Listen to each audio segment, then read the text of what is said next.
What's up, gamers? Welcome to Battle Mallet Podcast episode 65, the 7-year Skritch.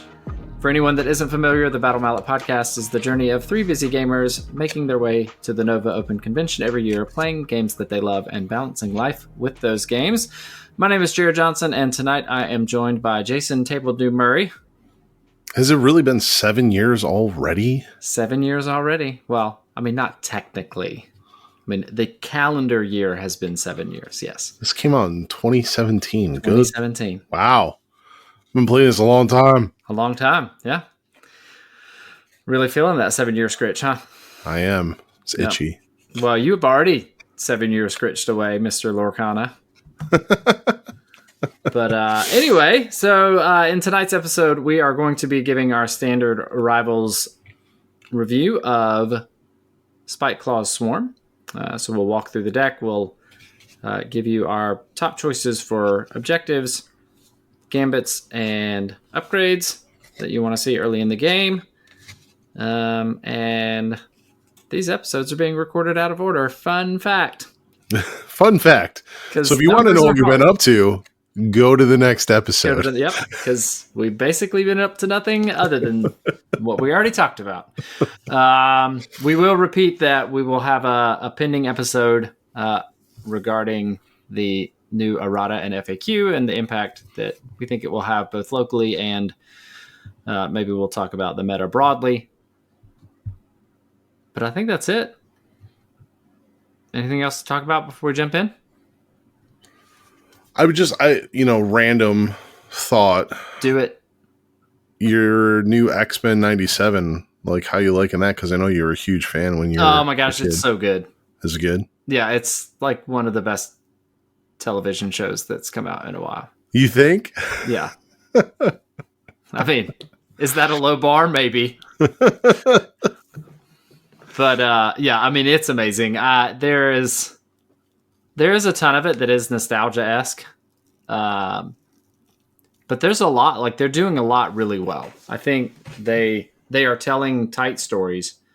I was talking with my brother about this and actually Danny too. I really wish the episodes were about 40 minutes total. It feels like if they had 10 more minutes to tell stories that they could flesh out the episodes a little bit more, like go into some more depth with the stories, but they do a really good job for running like the 23-minute, 30-minute, like Saturday morning cartoon runtime and still telling compelling stories. Like there've been a couple of episodes that like I've gotten fairly emotional over without any spoilers, but yeah, that's awesome. I've enjoyed it. Yeah. I'm glad you're liking it. Yeah, speaking of really sad things, I was doom scrolling today and realized that after the last episode of the last batch airs, that's probably going to be the last of the prequel content that we get. I just saw a trailer today for May the 4th. They're coming out with like an Empire stories. Yeah, but the Tales from the Empire, right? But those are going to be short stories like... But that's the Empire. Like, that's the real Empire, not the prequels. Like, this will be the last of the Clone Trooper stories. That just hit you. I mean, maybe. Like, I guess the timeline gets really confusing to me. Yeah. Because I've watched it out of order. So to me, it's all Star Wars. So yeah, I guess you're right. Like, and I've enjoyed the Bad Batch. It's a good little cartoon, although you're probably way further ahead than I am. So yeah, I mean, I'm caught up. So there's like 3 more episodes, I guess. Anyway, wow, cool. We're a TV podcast now. Hooray! Yeah. With Star Wars, it's kind of relevant.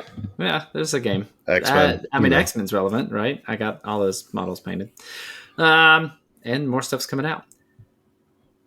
Anyway, we'll take a break, and when we come back, we will talk about Spiteclaw Swarm. Yes.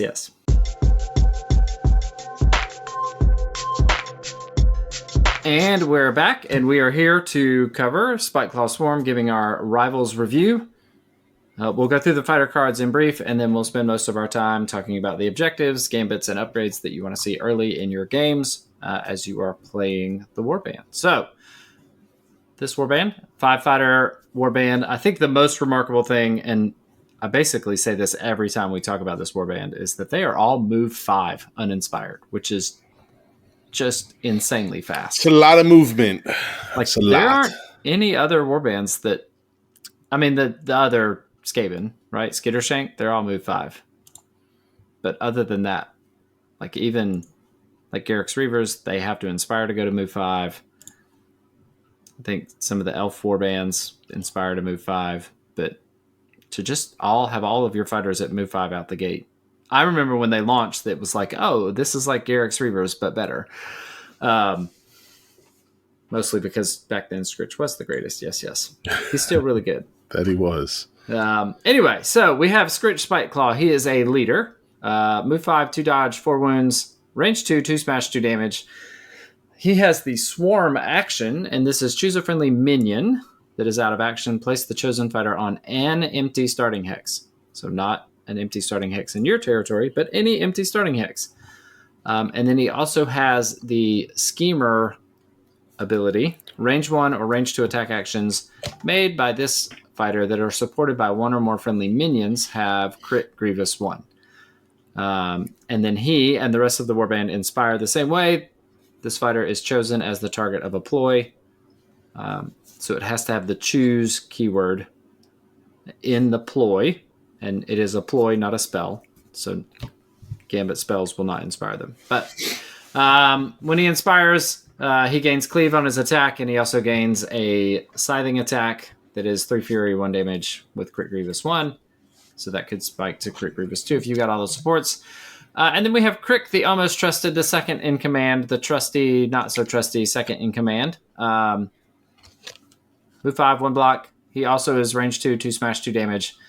And he has the Crick Rules Now ability. Reaction, use this after a friendly Skritch is taken out of action. Draw 2 power cards.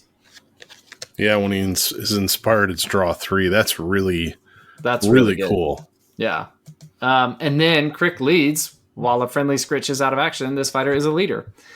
And then he also has the schemer ability. And then his big change is that he goes to 2 dodge when he inspires. And then, Jason, as you called out, he gets to draw 3 power cards if Skritch is taken out of action. Yeah, so those are the 2 kind of big, the beefier of the rats. And then we have the 3 minions, the Lurking, the Festering, and the Hungering Skaven. They're all move 5, all 2 wounds. The Lurking starts at 2 dodge. Festering starts on 1 dodge. The Hungering with the shield starts on 1 block. Stays on 1 block. And he stays on 1 block. Festering inspires to 2 dodge. Their attacks are nothing worth really writing home about. Uninspired, so Lurking and Festering are 2 fury, 1 damage. Hungering is 1 smash, 1 damage, but it is scything. So you got that going for you. But when they inspire, Lurking goes to 3 fury, 1 damage, and he also gains a shuriken attack action. So range 3, 2 fury, 1 damage. And then Festering's Wicked Dagger goes to 3 fury with crit Grievous 1. And Hungering Skaven's Flail goes to 2 smash and retain scything. So that's the fighters. Pretty straightforward. They are straightforward, but there's some hidden, not hidden, but like just the supporting Grievous. Yeah, I think could be very, very interesting. And that the additional range attack, with the kind of Ninja Star-esque. Yep. Would be it's going to be interesting to see how that plays into Lurking. Yeah, because normally he's the one that you put out front because he's on 2 dodge, but it might be worth keeping him back. Or you inspire him and you just let him throw Ninja Stars. Yeah. From the front line early on. I think it definitely opens up some more options. Yeah, I think it's cool that they can bring fighters back. And we won't talk about this upgrade, but there's an upgrade that allows other fighters to bring minions back if Skritch is taken out of action. So you're not completely hopeless, but you are dependent on that upgrade.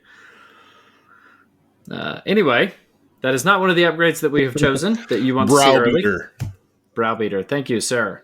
And it's not just for Crick, if I'm not mistaken. It's Minion or him. Minion, yeah, cool. Anyway, we didn't pick that one because nope. You don't want to rely on that card. You definitely don't want to see it early because that means that you're planning on Skritch going out of action, which is just sad. Don't get rid of the best. We're going to talk about the objectives that you want to see early. Jason, you want to kick us off? Yeah, so there's going to be kind of a theme through here in turn 1. We're kind of going to rely on those minions and hopefully come in with a big attack at the end or beginning of round 2. So my first one is going to be Standing Out. Score this immediately after a friendly minion makes a successful attack action. Uninspired, it may be a little difficult. Yep. With 1 hitting on 1 hammer and then 2 hitting on 2 fury. But we have some tech that could help us. Yeah, I mean, and once you get inspired, it becomes a lot more reasonable to land 1 successful attack action by one of your minions. Yep.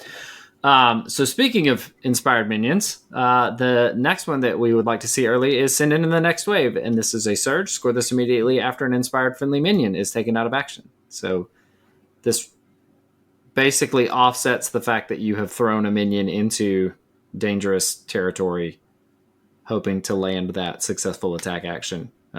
So it's a net 0 when it comes to the glory because they went out of action, but you gained a glory for the objective. And then what's last, Jason? The last one is Vermintide. It's a duel. Score this in an end phase. There are 1 or more surviving friendly fighters in enemy territory, and there are more surviving friendly fighters than surviving enemy fighters. The key here is, so you have to have more surviving than your enemy. Later in the game, that's probably not going to happen. So with 5 fighters, you can kind of hedge your bets that you're going to have more fighters. And if you don't, you're probably playing against a horde warband, which then this warband can actually deal enough damage to deal with hordes. So if you send it in and your plan goes perfectly, you go in, you inspire a fighter, you go in and you attack, you score Standing Out, then they get bopped back. And when you send in the next wave, then hopefully your last activation, you could maybe resummon this fighter into enemy territory and score Vermintide. Yep. Yeah, go last, and you get the chance to just drop an inspired rat on a starting hex in enemy territory. I like it. Seems like a good strategy. On the Gambit side, we'll start here. And so we mentioned before that the Inspire condition is this fighter is chosen as the target of a ploy. So shock of shocks, we are choosing ploys that choose fighters. You want to get inspired as early as you can with this warband. And so the first one that we picked was Musk of Fear. Choose a friendly fighter, give the chosen fighter 1 guard token. So not only have you inspired a fighter probably to 2 defense dice, RIP Hungering Skaven, but you've also significantly increased their defensive capabilities by putting them on guard. So now they count blocks as defense, and they can't be driven back. Yes. But I'm going to up you 1 more because I think these 2 like tie together. You have the Musk of Fear and then Nervous Scrabbling. Choose 2 fighters that are adjacent to each other, 1 or more of which needs to be a friendly fighter. Place each fighter in the hex that was occupied by the other when you chose them. Or when you choose them. So you're inspiring 2 fighters. Yep. And we want to pick a board that has 2 hexes right next to each other. Yep. We probably want to have Skritch and a minion next to each other. Or you could do Kirk. Yep. But you want the minion because you want Standing Out. Yeah. So I'm probably going to pick the minion. Yep. Right? And I'm going to flip their positions. Then I'm going to send that minion across the board and say, adios, muchachos. Yep. But now Skritch is inspired. They're inspired. And then I can use Musk of Fear on Kirk or somebody else like that I need to survive. Right. And then I have 3, like within the first power step, I could have 3 fighters inspired. Yeah. It's pretty good. Sounds good. So, the last one we want to see, another choose. This is Swift Skitter. You can play this card, only play this card in your power step. Choose a friendly fighter with no move or charge tokens. The chosen fighter makes one move action. Give the fighter one charge token. So, this would be a good way to force a friendly fighter into enemy territory in the final power step if you go last, or to really force your opponent's hand. If they're going to go last, maybe you send an you've inspired this fighter, so now you can send them in and score us in the next wave. I'm probably going to use it after turn my activation 3. Yep. I've already now on activation 3, I sent my lone minion that was inspired across to try to get a successful attack action. I'm then going to do the Swift Skitter going into my opponent's turn 4. Yep. Right. And I run the other one and I stand next to the same fighter. So I have 2 fighters standing next to another enemy fighter. And I make them make a choice on who they're going to attack. Because then in my 4th activation, I can try to come across with the greatest yes. Yep. And get the Crit Grievous. I like it. That's just a good strategy. And I then score all the things. And if they kill my fighter and I need to position them, I cannot attack and bring a fighter back. Lots of options. I really like those 3 cards. Yeah. It would be awesome. It would be awesome. Would be. Because then I'm going to use this glory to use some of these sweet upgrades. Yeah. You want to walk us through the first one? The first one I'm gonna pick, and this one, it's tasty, but it has a setback, right? Yep. I love Murder Skaven, so I want Chaos Tainted Blades. It is an attack action, range 1, 3 fury, 2 damage, and here's the juiciness. It has cleave and ensnare. Spicy.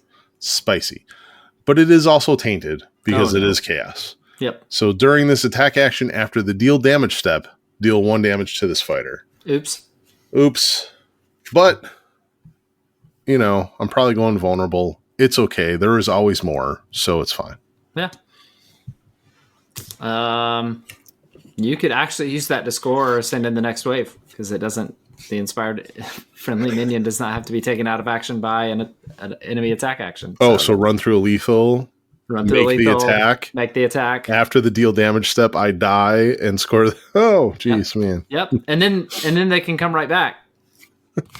Could they? They could. Yep. It would be even better. What? Is if that minion was completely expendable.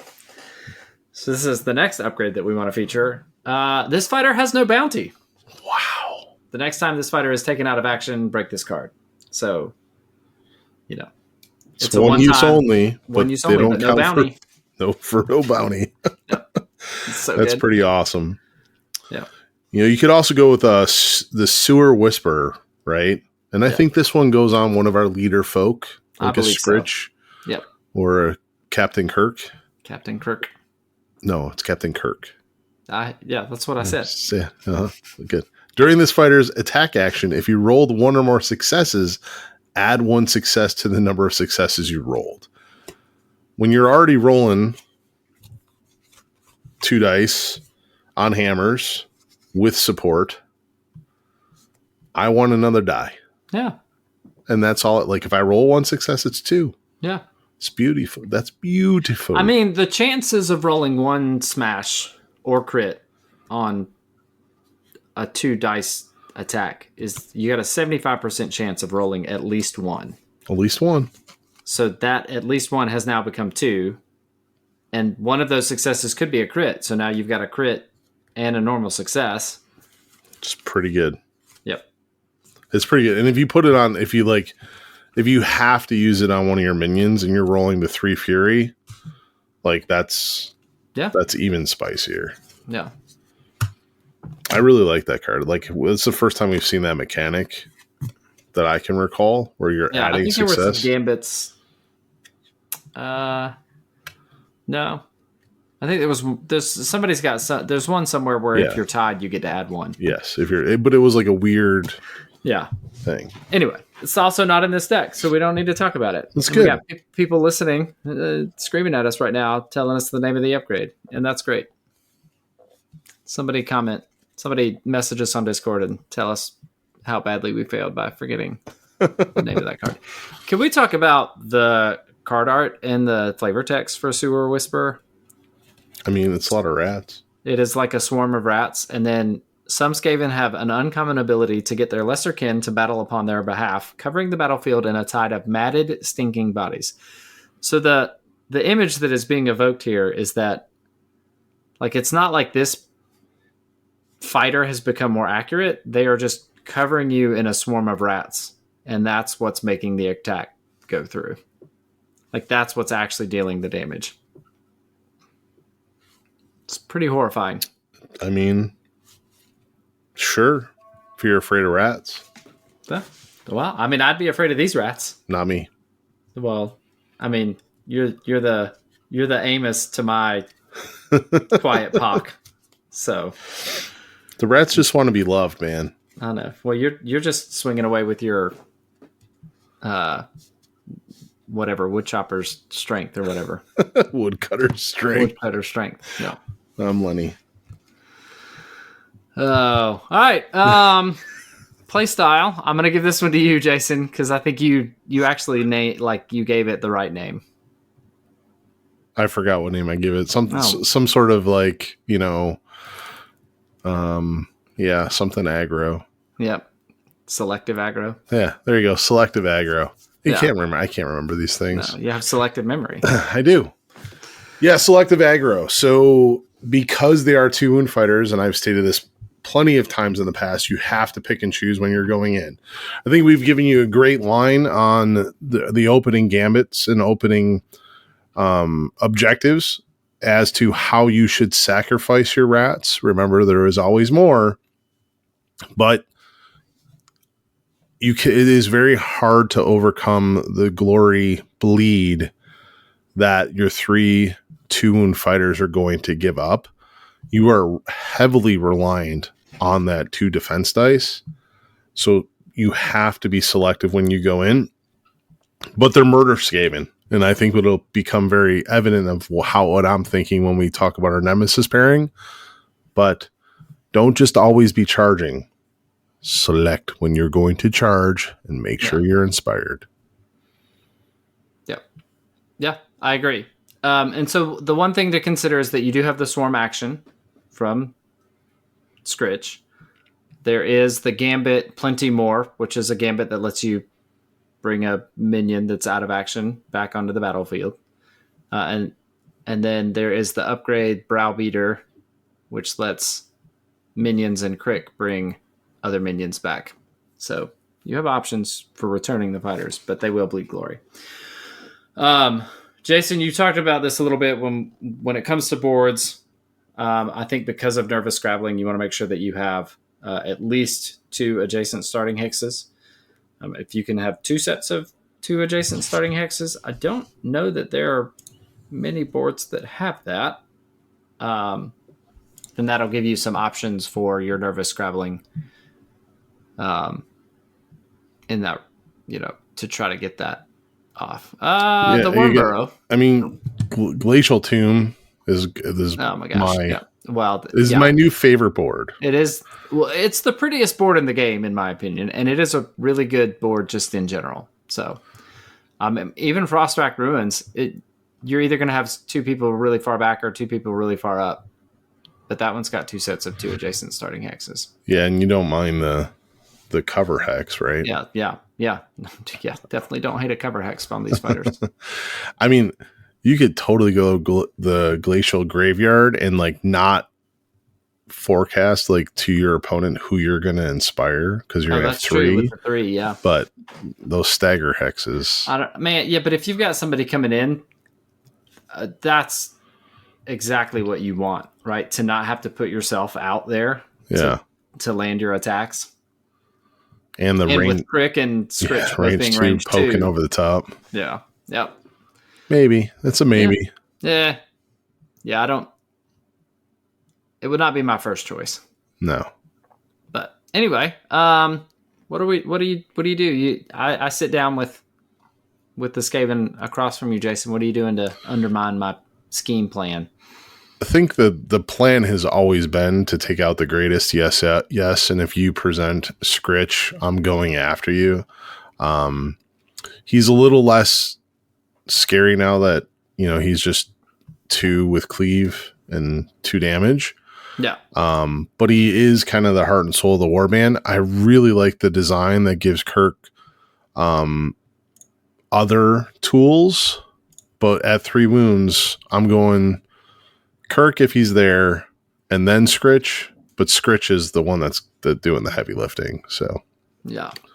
And then if you're not going to inspire, like if I have a juicy festering or huggering just kind of out there on a flank at 2 wounds on a single defense dice, yeah, I'm gobbling them up. Yep. Maybe even gobbling them up with Gobbleluck. Gobblegook. All right. So when it comes to Nemesis pairings, we have 2. So my pick would be Fearsome Fortress, and I've played a couple of games with a Fearsome Fortress deck that I'm kind of tweaking with them when I have the chance to play it. And really what it lets you do is take advantage of some of the hold feature token, beyond feature token capabilities of the Fearsome Fortress deck. It also gives you 2 attack action upgrades, which the minions love, right? The Mason's Great Hammer and Starmaw are both really good for the minions. And then Stagger, like all of the Stagger tech that is in the Fearsome Fortress deck is really good, especially if you're fishing for those schemer supported Crit Grievous ones. So, and then what do you like, Jason? I murder Skaven. I'm coming at you. I like Breakneck Slaughter. The reason I like it is because of the Hurricane Darts, the Lance, and I want to say there was one more. No, might have been in my own. Yeah. So those 2 like gives me 2 more weapon upgrades. I already have 2 weapon upgrades in my Rivals deck from my warband. I also love the additional damage. Yes. Right. So Devastating Charge. Yes, please. +1 damage. I already have an in-faction +1 damage. Yep. I don't really care about the momentum counters. And if you stagger me, I have Fear Musk. Like I can give myself a guard token and take that stagger away. I just think there's a lot of really good cards, like +1 dice, -1 damage. Yeah, I'm ready to fly in and tumble and slide and do everything around. And good luck keeping me away from you with 6 move. Yeah, or more. Or more. Yeah. Cool. I think that's a good choice. I think it would be fun. New player rating. I'm giving them a silver. Yeah. And the only reason I'm giving them a silver is because the 2 wound fighters. Like, yeah, your first couple games, you're gonna lose fighters, and you're gonna be like, wow, they just bleed glory. What do I do? Oh my goodness, like Skritch missed because he is the greatest and he's really good at missing. So, yes. Yeah, they're gonna be fun. Like I do, out of all the Mirrored City warbands, obviously Mollog is my favorite, and the Rats would come in a close second. Yeah. I wish there was a deck that had even more weapons, but it's fine because remember those weapons that stay and you bring them back, you're gaining activations. Right. Yeah. The inertial lance. You put it on a missile and you can bring the missile right back. And now you're a threat range of 7. It's pretty good. Yeah, because his return doesn't give him any. Yeah, there's no tokens that they get. And then what about the? So the Browbeater gives them either a move or a charge. But I mean, you give them a move token, and I mean they can still attack.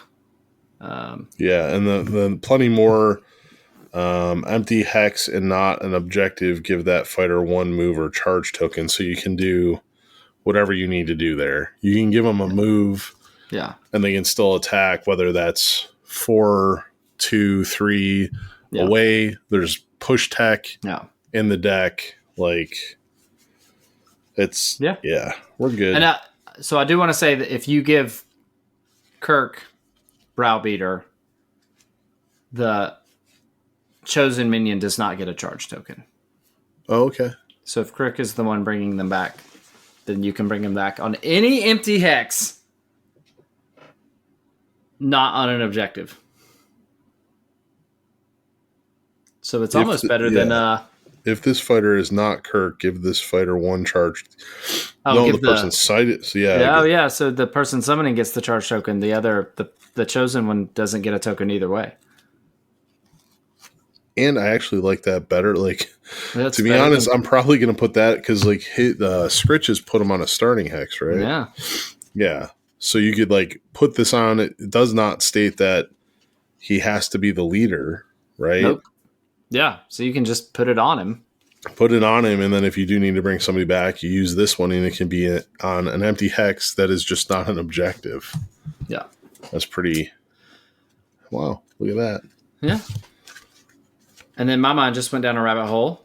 You could go with the masks and do Maskborn or whatever it is.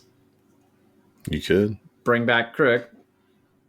He takes the action to bring back a minion. Or bring back Skritch. Skritch takes the action to bring back a minion. Kirk's inspired. So now you draw 3 power cards. That's funny. Yeah.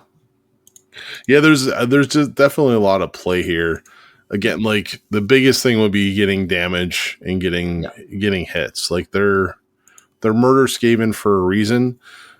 They do like objectives too. Like, they like that play style, kind of like an end phase scoring. I'm happy that they're back. Happy to see them on the table. But Beauty and the Beast will just slaughter them, so it's fine. Yeah. Yeah, I mean, the Skinnerkin are a big fan of 2-wound fighters. Melmorn, also a fan of 2-wound fighters, but probably going to get outmaneuvered by a 5-move as Velmorn. So, anyway, I think that's it. So we'll take a break, and when we come back, we'll wrap up the show.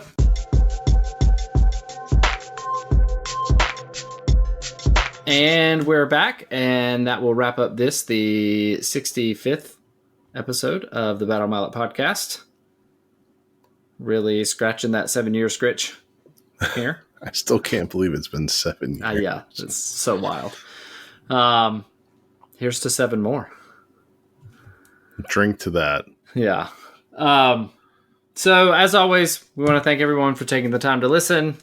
Please be sure to subscribe or follow in whatever app or platform you're using to listen to the podcast. We are Battle Mallet 1 on X. We are Battle Mallet PCast on Instagram, Battle Mallet Podcast on Facebook. We are at Battle Mallet Podcast on YouTube. And then for anyone that has been using Google Podcast, I think that just got sunsetted, and now everything is on YouTube Podcast, but I've gotten that configured and set up so the episode should auto-publish to YouTube Podcasts. So you can listen to it there, but most people, based on our analytics, are listening from either iTunes or from Podbean or Pocket Casts, I believe. Way to go, Tech Wizard. No, that's me. Data. It's good stuff. So just keep your ear out for a pending episode regarding the new errata designer's commentary. We also need to put out an episode around what we'll be doing at Nova to talk about that. And then... spoiler. Playing games. And not balancing life with those games. No balance. No game life balance. Just pure gameage. There we go. Yeah, so for the Battle Mallet podcast, I'm festering. I'm hungering. And I guess Trace be lurking away. That's a fun story that everyone will hear later. Yep. This is Jerod signing out. And I'm Jason Table Murray. Get the hell out of here. Peace. Go Bills.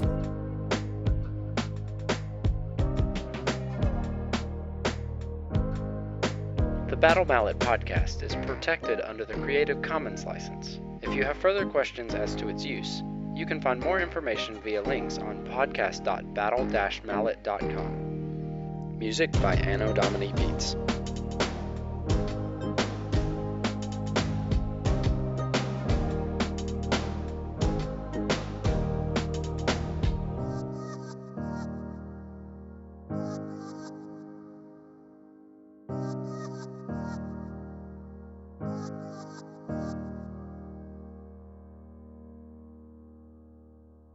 We are idiots. Yes, yes. We are. All right. This is episode 65. The last one was episode 66.